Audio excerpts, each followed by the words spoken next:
Et si on méditait un peu? Dans le livre de Genèse au chapitre 1, du verset 26 au verset 27, la Bible nous dit ceci. Puis Dieu dit, faisons l'homme à notre image, à notre ressemblance, qu'il domine sur les poissons de la mer, sur les oiseaux du ciel, sur le bétail, sur toute la terre et sur tous les reptiles qui rampent sur la terre. Verset 27, Dieu créa l'homme à son image, il le créa à l'image de Dieu, il créa l'homme et la femme. Waouh, la famille, ce passage est tellement puissant. Lorsque vous lisez attentivement ce passage, vous vous rendez compte d'une chose très importante.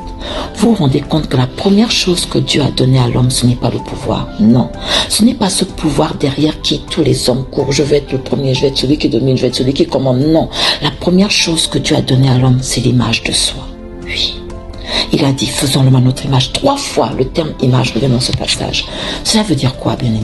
Ça veut dire que la première chose sur laquelle tu dois investir, la chose la plus importante, la plus fondamentale, c'est de te connaître toi, c'est de travailler l'image que tu as de toi, de travailler en d'autres termes, de travailler ton estime personnelle. C'est pour cela que l'apôtre Ivan dit ceci, que le leadership, ce n'est pas d'abord de conduire les hommes. Le leadership, c'est d'abord de devenir la personne que Dieu nous appelle à être. Pourquoi? Parce que lorsqu'on lit la suite de ce passage, Dieu parle de domination. Et ces deux passages, ces deux aspects sont liés. La façon dont on domine est déterminée par la façon dont on se perçoit. Si on a une bonne image de nous-mêmes, on aura tendance à bien utiliser le pouvoir que Dieu nous donne.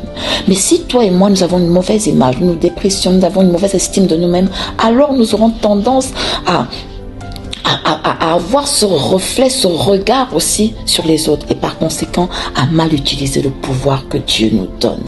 Je prie ce matin, je prie pour toi et pour moi, que Dieu nous accorde la grâce de travailler notre estime personnelle à l'image de Christ, de faire en sorte qu'à l'intérieur de nous, nous puissions nous valoriser, que nous puissions nous aimer, nous puissions nous valoriser, aimer les autres, valoriser les autres, nous puissions avoir une bonne appréciation de nous-mêmes, que nous puissions travailler la paix, la joie, la tempérance, la bienveillance, tout ce qui fait en sorte que nous soyons une source de bénédiction, de sorte que lorsque nous avons le pouvoir, nous savons le gérer pour faire du bien aux autres. Parce que le pouvoir que Dieu nous donne ne doit pas être un pouvoir destructeur, mais doit être un pouvoir qui nous permet de construire, de faire en sorte que d'autres personnes autour de nous puissent elles aussi se valoriser. Alors je prie que là où Dieu te positionne, que tu sois réellement cette lumière qui reflète l'image de Christ, la bienveillance, l'amour, le pardon. Toutes ces choses qui font en sorte que les gens ont envie d'être avec toi. Travaille ton image. L'image que tu as de toi-même va déterminer le type d'action que tu vas poser. Et le type d'action que tu poseras déterminera le type de destinée que tu auras. Je prie que ce matin, tu demandes à Dieu, fais en sorte que l'image que j'ai de moi-même soit de plus en plus compatible avec celle que tu as. Toi, le Dieu amour, toi, le Dieu patience. Seigneur, accorde-moi la grâce de te ressembler afin d'être une source de bénédiction. À très bientôt.